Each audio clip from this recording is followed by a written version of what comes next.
At the very foundation, everyone should agree with this one statement. Okay. Becoming is better than being. The journey is better than the destination. Agree. And that is why we consider ourselves to be a work in progress, aka WIP. And it means that you are never complete and you always have that opportunity to become someone better. Yes, it does allow you the ability to be comfortable while making mistakes and accepting yourself for who you are. We are work in progress. I am Anna. I am your host, GK. And I am Chris M. Welcome to the show. Karibuni. So guys, today, as we continue our build-up to the elections, August 9th, so about 10 days away, we will continue the process of talking about something political. And that is why we've invited our producer-in-chief, Miss Anna herself, wave at the crowd, to come and talk about something political. But before we get into that, let us begin with a game. Okay. And the game is very simple. It's called Wrong Answers Only. The aim is to be as funny as possible with these. So each of us here have papers which have our names. Unfortunately, the game was created by one of our producers, none other than the statistician himself, the Enigma, MC Squared. Luckily, there are no math tests today, at least so he promised me. Okay. So the game is very simple. All you need to do is give wrong answers to the statements that one person will read to you. And the person with the best answer will get the card, which counts their points. Okay? Okay. Very simple. So I'll begin, and then you guys will follow suit. Okay? Okay.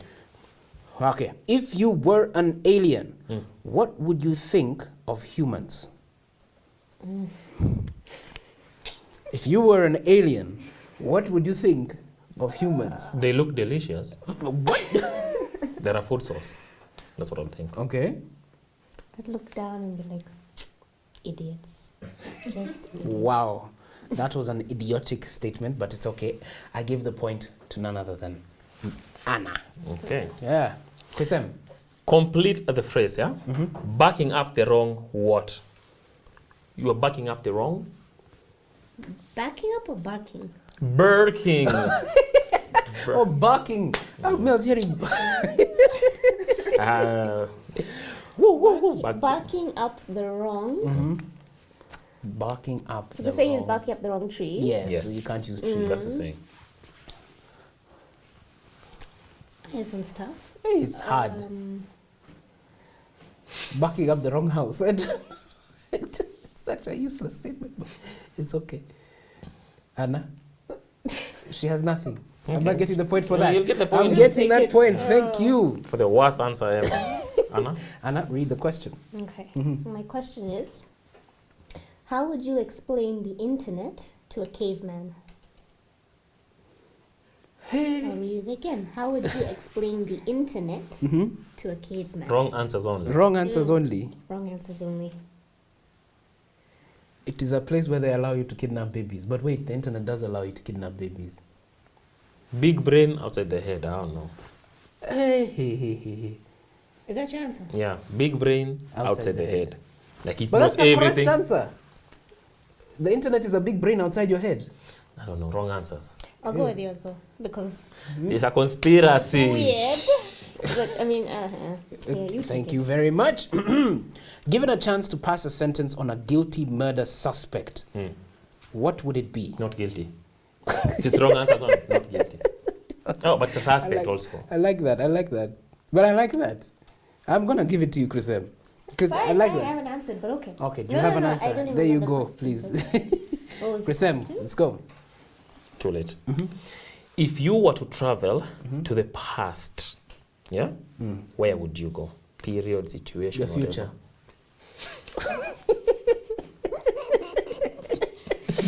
do you have a better answer? Because that one for me. When you travel to the past, Yes, and it's going to the future. where would you? JK is winning this one, yeah? Just give it to him. JK, that was a good one. And you can Take it. read your statement. Going to the future instead of past. Who is Rigathi Gachagua? Wrong answers only. Ooh, okay. Only. He's the CJ. He's the Chief Justice. He's the Chief Justice. He's the moral compass of our... He's a Nyamachoma man. That's a hard one because what he is, he's a businessman and a politician. Yes. So everything else is wrong answer. So But he tells us that he provides Oshoro and Nyamachoma. Maybe he's a hotelier. I'm going to say he's a hotelier. Your answers make too much. That doesn't. He's a supermarket attendant. Oh, because of the petrol thing. Oh my the goodness. kerosene, yeah. I'll give this You to give myself. that point. Okay. Yeah, you deserve that one. Okay. What superpower would you choose for yourself? What superpower would you choose for yourself? I'd be an ordinary man. You'd be an ordinary man. Yeah. Okay. I'm taking a cue from you. Anna? Oh. We already know you'd be wrong rogue. answer is be rogue. But that's a right answer. Okay. Wrong answer. MC Squared is making this difficult. He's made it really hard. Yeah, you're asking us too sensitive. I have another answer to that one. I saw somewhere one of these most useless superpowers. You can walk through walls, but you can't walk through paint. Think of that as a superpower. You cannot walk through paint, but you can walk through any wall. So I don't want that superpower. To walk through paint? No, to walk through walls, but not through paint. That one goes to Chris. I'm not even going to question that. That one goes to you. Last round. Guys. Okay, let's go. If you wrote a book about your life thus far, right? What would you title it? What would the title of that book be? From when you were born to now. What would be the name of that book? The title.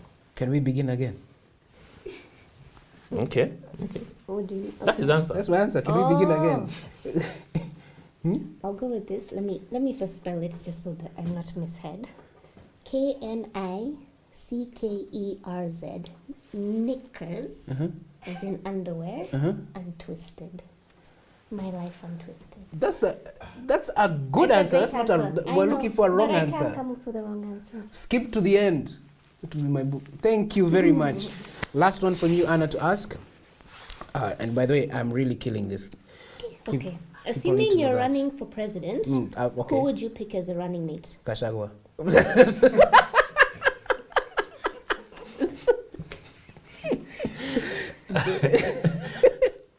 Is that a wrong answer? You know he is a running mate. So that's why it's a wrong answer. It's a wrong answer. If you don't get it, forget about it. I guess the person I'd pick. Give it to GK. Give it to GK. That was a good. Yeah. So do we even need to count? No. Let's do it. 1, 2, 3, 4, 5. Chris to GK. 2 to Chris M. Useless. Wow. Okay, it's a landslide. You two combined still don't catch up to me. I wonder. Funniest man in the office, right? Funniest man in the office, voted and elected, imagine. Okay, so now since we're talking about elections and voting, we're now about 10 days to the voting period, where each of us will go stand in those very long lines and make decisions as to who we will select to be our next president for the next 5 years. Yes. And so we thought here, now sitting in front of this panel, it's important to think about how a ticket is constituted. We have in this country 4 people running for president. And we're looking at the top, okay? 4 people running for president. We have the Agano Party with Mwaure, and his deputy is Ruth Mutua. We have the Roots Party with Wajakoya, the 5th. Professor Wajakoya the 5th, and Justina Wamai. We have Kenya Kwanza with Ruto and Gachagua, and of course we have Raila Odinga and Karua holding the Azimio ticket. Yes. So the decisions they made as to who would be their running mate and who the person who the flag bearer would be are very important to an election process, and very important to see who will win and what they are going to do once they're elected. So I thought it's important, each of us tell us, we have a conversation about the whole idea of presidential tickets, both the president and the VP. So I'm going to open the floor to Chris M first, and then Anna, and then we'll have a conversation around that, okay? So Chris M, why don't you open the floor? The whole running mate thing in our country is relatively new. We never used to have it. It used to be the president and the president only, and then once elected, he would now pick a point, be like, I want this person or that person. So once we promulgated the constitution in 2010, it was changed and it became a full ticket where you pick your running mate and you run together. Actually, I think it's Article 148 of the Constitution. Of the Constitution 2010. So this is not a new phenomenon. Back in before the 1940s, I think even in the USA it used to be something along those lines. It used to be, I think, the party selecting the running mate and all that, and then I think Roosevelt is the one who changed it. The running mate question is very important because there are several things that he or she might bring to the ticket Yeah. or take away from the ticket. There's a book called Do Running Mates Matter? The Influence of Vice Presidential Candidates in Presidential Elections. The book is by Christopher J. Devine and Kyle C. Kopko. Okay. In this book, they look at three things. They look at the direct effects of the running mate. The ticket, yeah. Of the ticket, yeah. So once you select GK to be my running mate, what clout are you coming with? What effect are you, by me selecting you, what do you bring to the ticket? GK is already president material. Just saying. Continue. Okay.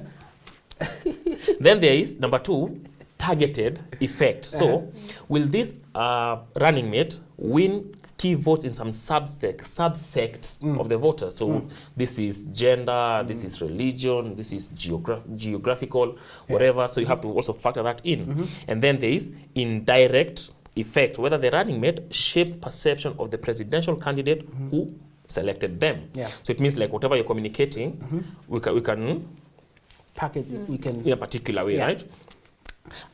Before I give it to Anna, let me just use these 3 things to talk about one example that I have, and that is of JFK and LBJ. So John F. Kennedy and Lyndon Brandon Johnson. Yes, in America. That is back in the 1960s, yeah? So what happened was when they were doing their primaries, JFK beat Johnson. Yeah. And then he was like, would you want to be my VP or whatever? So he accepted, but he didn't want him to be the running mate. Yeah. But the genius thing about that was JFK was a Northeasterner. He was a Bostonian. He was from the Boston, right? Yes, yes. And he's Catholic. Then Lyndon B. Johnson was a Texan and a Protestant. They used to say Lyndon B. Johnson would hold meetings while he's in the toilet with the door open. That's irrelevant, but yeah. But sour. So what happened is, by him picking Johnson, he covered the whole geographical thing, because this is a Northeasterner, and then this guy is from the South, I think, that thing. Yeah. And he had the whole Protestant and Catholic balance.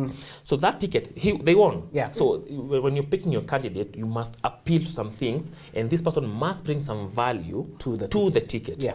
So if you don't answer those questions, chances are you might lose, because you might alienate some people. You know, before I allow Anna in, that's an interesting thing. If you look at if you bring it more close to home, to the 2020, when the whole world was celebrating because Joe Biden won. Yes. Many of it was America created a wave, or they entered a wave where it was time for them to have a woman in power. They were not ready to have the woman as the number 1, but they were definitely ready to have the number 2. Okay. And so you bring Kamala Harris, who was a woman who came from both Indian and African American descent, so she could consolidate a group of voters that base, to come. So Joe Biden was appearing more center. He was very not extreme, very vanilla to a lot of people. So he was electable because he wasn't extreme on the other side compared to the other candidates. While Kamala would consolidate a group of voters who are looking for something to vote for. Sort of like what we've done here in Kenya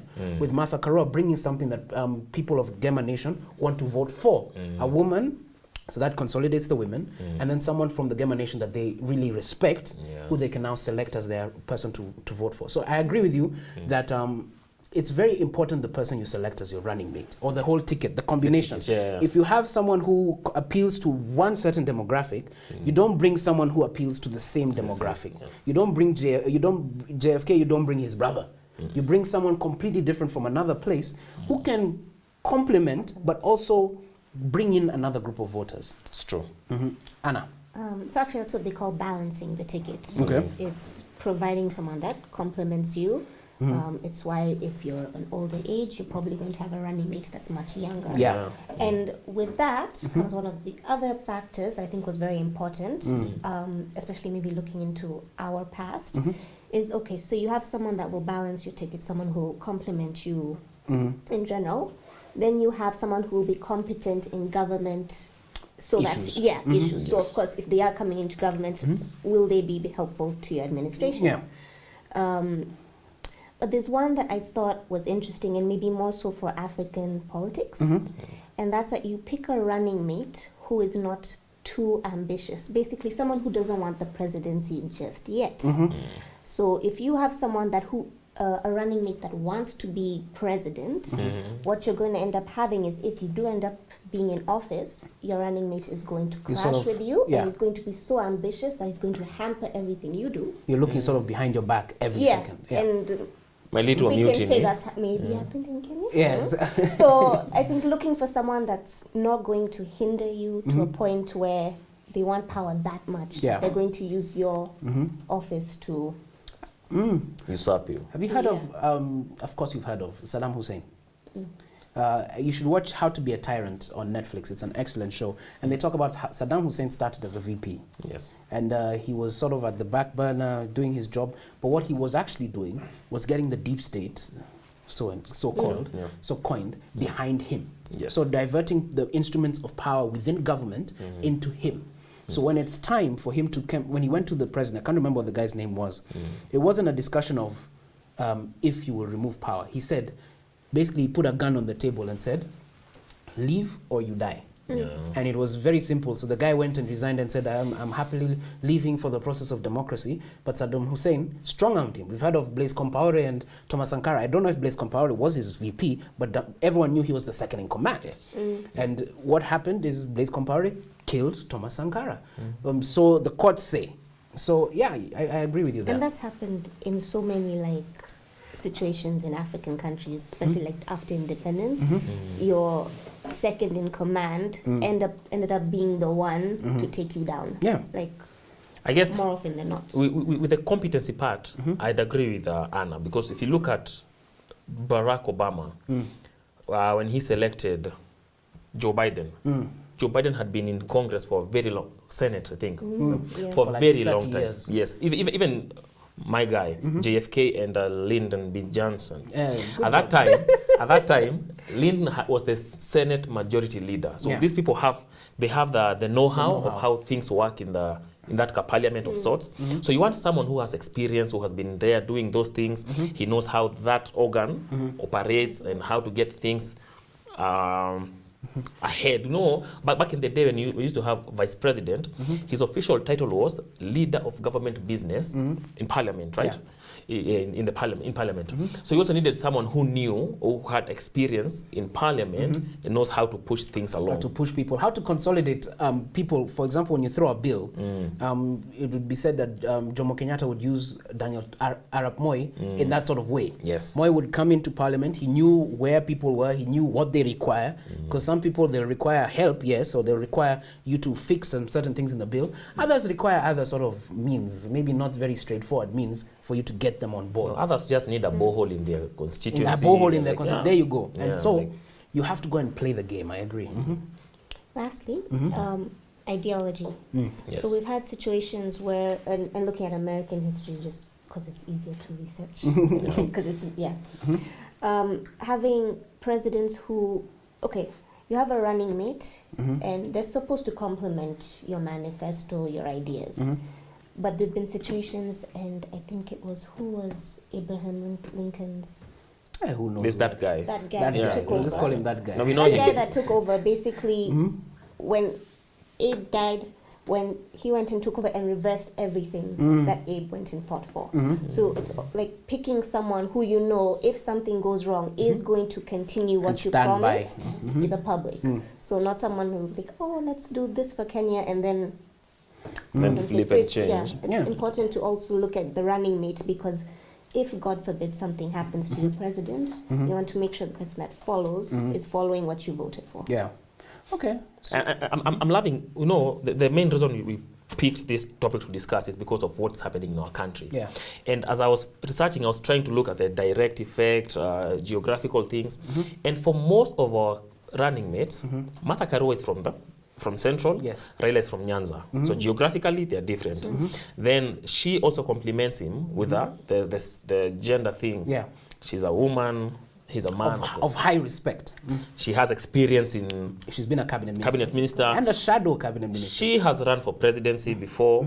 So she has done a lot of things. Yeah. So she has the experience and all that. The effect, before the running mates were announced, there were some people who are on either side. Yeah. Right. And then immediately the running mates were announced, there was a shift. Yeah. Some people moved from one camp to the other solely because of the running mate selection that was done by these candidates. Yeah. So I guess to us here, if you want to be a politician in the future, and that is not just the presidency, because even governors, I think they have to name their running mates. Yeah. Make an informed decision. Have certain things in mind. Don't just look at your friend and you pick your friend because you want to run a ticket together. Yeah. There's some boxes you have to tick. They have to. They have to tick if you want to have a chance. And sometimes a running mate tells you sort of what the government is looking to work towards. For example, selecting Martha Karua is very clear as an indication that the president wants to run a very high integrity government in the next administration. And that's clearly a key thing, because he selected someone who was once Minister for Justice, who, when it comes to integrity, we all know when it comes to that situation, she's going to do her thing. She's going to step down if she feels you guys are going against. She's done that before. And she's done that before. She's someone who stands on her virtues. So you can tell, okay, that's going to be a major feature of the Raila government. Yeah, but... Can you give props to Roots Party running mate? The debate. Justina Wamai. She did a very good job. I feel she has bought wholly to the whatever the professor is selling. She has all the details. She's very articulate. She was very entertaining. So for me she was the, what do you call them? The queen or the winner, the victor. Let's go with that. It's a shame they didn't allow them to be together, because imagine if she was able to be there with Karua and Rigathi and be able to challenge them on the way, because I felt the two of them were just, I guess dealing with politics versus... I'd also appeal to that. If it's only 4 people, put them all there so that the Roots Party can also challenge UDA, and they can challenge Azimio and vice versa. Because right now, Martha and Gachagua, they didn't have anything to say concerning the Roots Party manifesto. So that interaction was eliminated, and it would have been very nice and very helpful for all those candidates to interact with each other. It's important to do that. So we're going to take the pause there as we continue over the next week. I think we have one more week of whip before the election. We'll now look at the next thing. We've done manifestos, we've done debates, now we've done the ticket. So we'll look at the next thing in the next time. So we'll be back after the break, where we'll conclude with the Ignorance Project.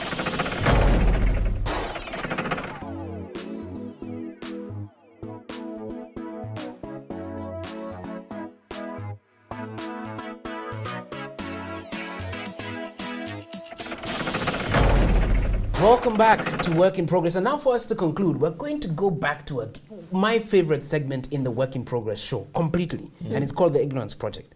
And no one does the Ignorance Project better than Chris M. Thank you. So Chris M, why don't you lead us through it? So we had taken a small break, but now you're back, right? So we go GK. This is your favorite segment. Okay, what's the topic? It's a mashup. It's a mashup. It's a mashup. We've got hope. Yes. So number 1, we'll start with business, yeah? What is the most valuable company on earth? I know this one. Yes. Anna, I'll allow you some time. I'll allow you some time. Show us your what is the most business valuable acumen. Like in terms of like market capitalization. Okay. So no, you wanted to know what it was. There you go. like you want an actual company's name. It's not some meta. No. You don't have to give the actual name, but get close. Yeah. He wants one thing. For example, if it was Safaricom and you said Safcom, it's okay. No, I'm just gonna go with Google. I don't No. know. It's wrong, but I don't know. Aramco. Correct. Aramco. It's Saudi Aramco. Its market capitalization is $2.37 trillion. Oil. They passed, was it Apple? Apple, whose market capitalization is 2.27. So it's kidogo. You say trillion? Trillion, yeah. So Aramco is 2.37.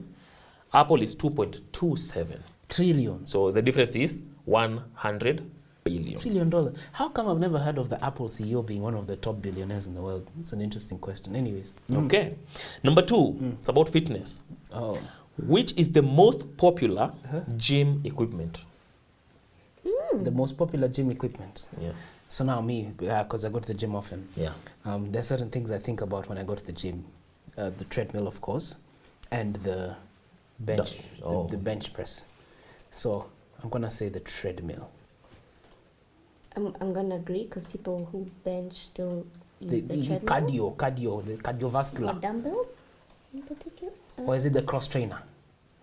Now, I need you guys to give me an answer. Okay, 'cause you you've pick given one, me- I pick the other one. I don't so remember one what of it's us called. wins. The treadmill. I'll go with dumbbells. It's treadmill. Thank you very much. But you see, our reasoning was good. Our reasoning. I also reasoned with Okay, our reasoning. So Ubuntu. now, number 3, astronomy. astronomy. I'm going to give you a choice. Do you want me to give you the name, then you give me the definition, or I give you the definition, you give me the name? And you can't pick differently. It has to be. So do you want the name or the definition? No, you tell me. I can either give you the name, you give me the definition, or I give you the definition, you give me the Are you name. going Give to us be the- strict on the definition, like on how we No. define? Give us the No. definition. I give the I definition. think so. I think the definition. It's easier to get a name. So, okay. Okay. So what is the distance between the center of the earth to the center of the earth and sun? That distance between center of earth, center of sun. What is that distance known as? Can we change to go No, you back can't. to- You're not slick. Eh? Light years. Or light years is the measurement of distance. But that's But okay, but that's in general. So to the sun, like yeah. From the sun, center of the sun, center of earth. There's a name given to that distance. We want to change to ask about... Too late. Wait, but is this astronomy or astrology? Doesn't matter. astronomy. This is astronomy. Okay, so... It doesn't matter. Okay. Time. Because of time. Let's. Light years. Let's just stick with light. Light years. No, it's not light years. What's it called? It's known as astronomical unit. So light years is different. This is called astronomical unit. You can measure it that way. Light years is the time traveled by light. Blah blah blah blah. Yeah. Okay. Yeah. So the other one. What is the most populous state in America? Most populous. Populous. Yeah. So, of course, you have to do now some reasoning here. Okay. Which are the states we as Kenyans hear about the most? New York. In America. We have Texas. Texas has a lot of Kenyans. We have California. So it's between those three. Lakini, New York. Okay. Concrete jungle. The most populous State, not city. state. Yeah. California. Okay. Texas. No, you have to pick one time. I only have like California. two more California. questions. California. Illinois? Illinois. That's so No. random. It's GK. It's California with California. 38 million people.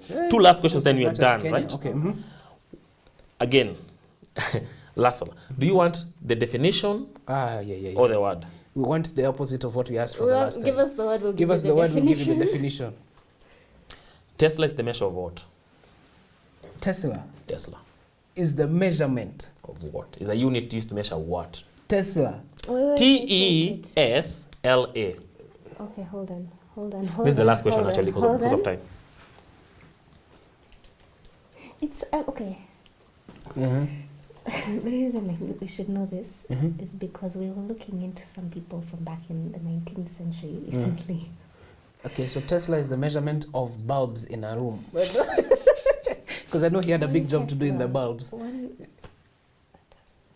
No, indirect current and DV and indirect current.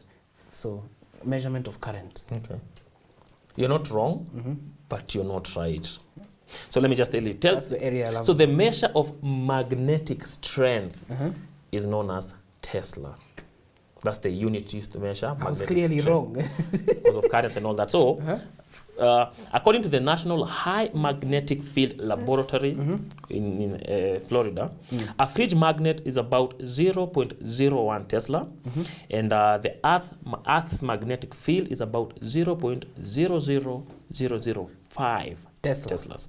Teslas or Tesla? That one. Doesn't matter. Then magnetic MRI has 1.5 Tesla. I was going to ask some more questions, but because of time, we'll stop there. Yeah, so that's where we're going to conclude today's episode of Work in Progress. Thank you so much for watching. Remember to stay tuned to everything Fifth Estate And make informed decisions. and make informed decisions. We will see you